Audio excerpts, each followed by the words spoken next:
we actually have a different match that we're starting on right now. We're going to start on Ari Lack, who's playing Mono Blue Devotion, against Jake Mondello, who's playing the same deck.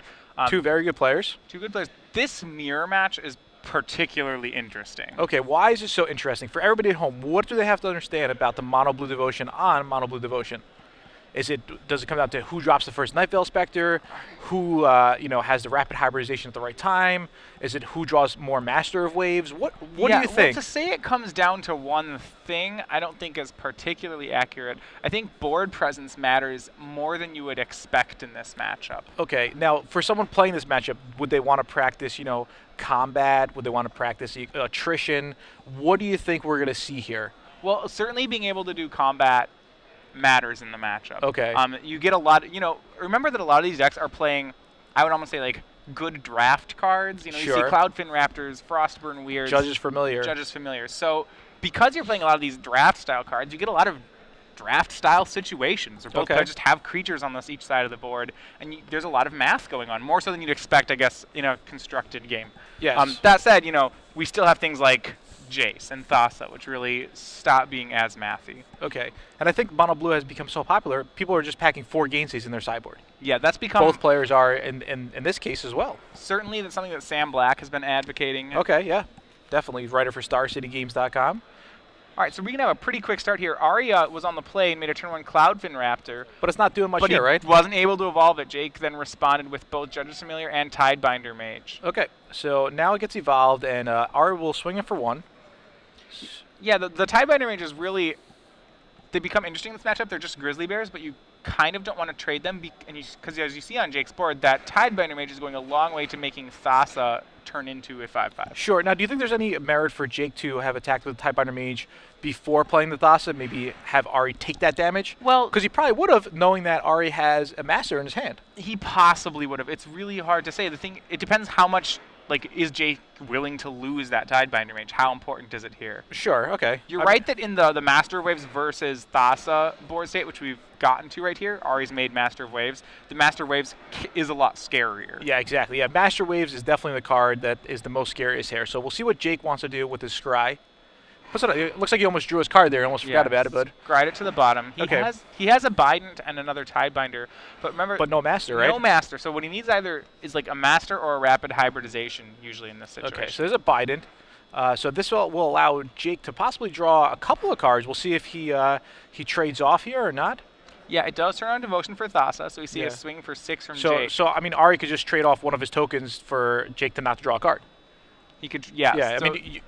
It's like, right. Do you want cards here, or do you want life points? Essentially, yeah, exactly. The trade is one of Ari's tokens for a mystery card from Jake. And, I mean, I think Ari would want to trade off here, I'm guessing, just because he knows Jake doesn't have Master, so that's one less card deeper for him to have Master. Depends how close he thinks Jake is to being dead here. Okay, so Ari's going to give him 2 cards. Sure. Well, remember, he has on board 2, 4, 6, 8. Wow, he has another Master? Yeah. That's lethal. Right, and that's what I'm saying. It matters. The life points here matter also. All right, so yeah, Jake's doing some counting out there, but... So each of these elementals, remember, is a 3/2 now. Okay. So he's going to go ahead and swing the team, and yeah, that will be lethal here, I believe. Yeah, all right, so the first game goes to Ari. That was what, 5 turns? Turn 5 or something? Turn 5 kill. Yeah, yes. Turn 5 kill. Wow, okay. So that's pretty interesting. So both players will go to the sideboard here. Ari's definitely going to bring in his 4 Gainsays. He's going to bring in his 2 Rapid Hybridizations. What do you think about, he's got a couple of Jaces in his sideboard. He has Jace Architect of Thought and 2 Jace Memory Depths. Does he want to bring any of those in, or is this going to be Gainsays and Rapid Hybridizations? Well, obviously I think the Gainsays and Rapid Hybridizations are what he brings, are the first thing he brings in. Sure. Those are really just for the matchup. As you saw, Master Waves is so powerful that you need, any card that can answer it is worth considering to bring in. Yeah, exactly. Negate, no. Cyclonic Rift, probably not. Dispel, no. If you're on the play, so Bident of Thassa is interesting. I see they have extras on the board. If you're on the play, you could bring another one in. On the draw, the card is pretty weak. We saw Jake had one on the draw there, and it really, he drew 2 cards and never untapped to cast them. Sure. So it's a little slow. My guess is that Jace is actually not something you want more of out of the board in the matchup. Okay. It's because board presence matters so much, Jace doesn't really help with board presence all the time. Sure, I mean, Jace could help fight against the Master, reducing those tokens to just coming in for 1 rather than 2. But, I mean, who knows? Well, what's interesting is that Ari has 2 Cyclonic Rift, 2 Jace main deck. Sure. And he has a Cyclonic Rift and a Jace in the sideboard, which means I think we'll probably see that 2-2 split turn into a 3-1 going one of the 2 ways. Okay, that's fair. You know, like, he probably thinks one of the 2 cards is better here. Yeah, that could definitely be the case here. Now, Ari was on the play game 1. Jake is going to be on the play game 2. Is that a big deal? Is that going to be a big difference? Well, I would say obviously it's an advantage to be on the draw, especially when you're both playing a tempo deck. Yeah. Or to be on the play. Sure. As you mean, like, is it a difference as far as how you're sideboarding? A difference how sideboarding and how much is it going to actually impact the game. You know, sometimes Esper on Esper or mono red on mono red, it doesn't really matter so much because there's a lot of trading going on. Mono blue devotion on mono blue devotion, there's not much trading. No, there's not much trading because there's not much removal. Yeah. So I think because of that, if you either want to have on the play, it's like you want to have more of an aggressive start. You want to challenge your opponent to have removal. When you're on the draw, if you don't have that really aggressive start, you need to have some sort of removal in your hand. Otherwise, you're very liable to get run over. Yeah, but now with the 4 gainsays, even if you're on the draw, it doesn't seem that bad because you have a cheap answer to something like a Thassa. Right, you suddenly have removal now. Yeah, you know, it's not pure removal, but it's going to count in this matchup as much as possible. Right, so that extra removal cells means that you can play a defensive game a little bit better than you could have game 1. Yeah, definitely. So this will definitely be interesting. Both players, very solid players. Ari Lax is on the right with his Mono Blue Devotion, and Jake Mondello is on the left with his Mono Blue Devotion. Now, I was walking around. I did see a lot of players playing Mono Blue Devotion. I'll go up to a lot of the players that you might consider grinders or pretty solid players. I'm like, hey, what are you playing? And they all just kind of shrugged. They said Mono Blue Devotion, Mono Blue Devotion. Do you think besides Reed, is there anyone else out there that's at his level of play that's really innovating and trying new things out, or do you think most players will kind of stick to their guns, go with Mono Blue Devotion, go with Esper, something more safe? Well, I mean, it certainly is a safe choice right now, Esper and Mono Blue. I think you hit the nail on the head in saying that those are safe decks. Yes. We've seen plenty of good players playing other decks. Brad Nelson won the Invitational with Naya Control, for example. Our most recent champions have been, we had Naya Control win, we've had Boros be a deck, and then a Red-Green Devotion won in Dallas. So actually, the safe decks haven't taken down the trophy for quite a while right now. Yeah, so maybe you have to take a risk. Maybe you have to, in Standard, I know in Legacy this is super obvious. You have to know your deck so well in Legacy. Knowing the metagame is so good. What about Standard? Do you think it matters as much? Do you think now more than before? What do you think? I think Mono Blue Devotion has one of the higher learning curves to it of the decks in Standard. Okay. Some decks I think are powerful because of their...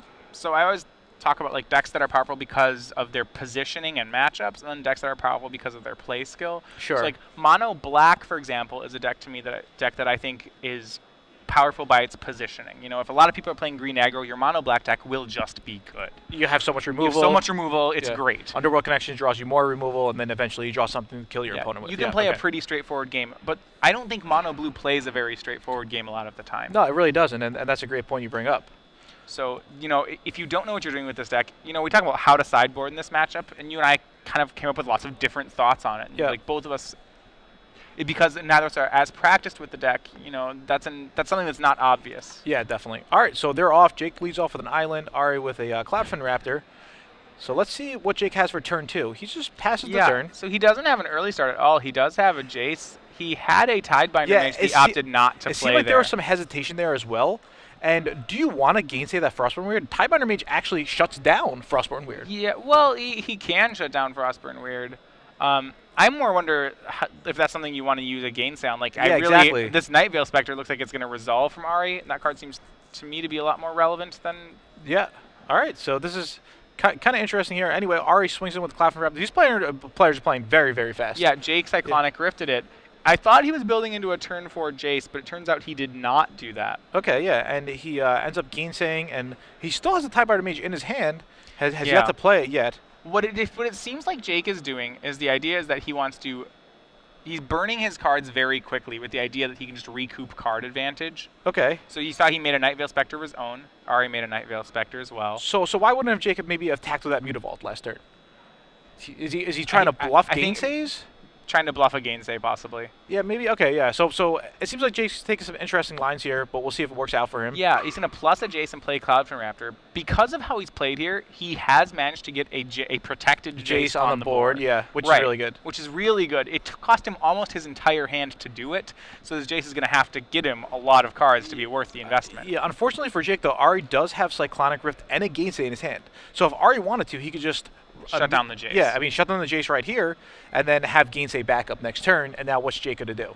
All right. So he just builds another Night Veil Spectre there, and it looks like Ari was about to say go, but I think he wants to attack now? Yeah, I mean, none of his creatures are going to die if he attacks. He can push 1 damage in on the Jace. Yeah, all right. So Jace will 4. go down to 4. So I think Jake should probably try to dig deeper with his Jace here. Yeah, what if if Jace hits a Rapid Hybridization or a Cyclonic Rift, that's pretty bad for Ari. He could hit with Night Veil Spectre. Yeah. All right, so Jake's going to try a Master of Waves, and Ari's most definitely going to gainsay this year. Yeah, that's... it would have been seven tokens, I believe? Yeah, that would have been too many tokens. Yeah, just too many. All right, so Jace ticks up. Let's see what Ari wants to do. Jake is playing he's playing this deck like it's a control deck. Yeah, he is. Yeah. It's kind of interesting here. It looks like Ari might just want to save that Cyclonic Rift for Overload. Well, what Ari has gotten, first of all, he can save it for Overload, which is amazing. Yeah. He does have the Master Waves in his hand. Ooh, Jake's chumping with the Cloudfin Raptor? Well, I don't think I think those are swinging at Jake. I don't think he wanted to give Ari extra cards. Yeah, but I mean, the card could just be a land, and having Cloudfin Raptor might be more important. It could be more. Absolutely. Yeah, well, regardless, I mean, now Ari just played a Master of Waves, so Jake has to find an answer. Yeah, he has to find something, and he just scoops me and he doesn't find one. One of the most quickest matches we've seen on SCG Live probably in a while.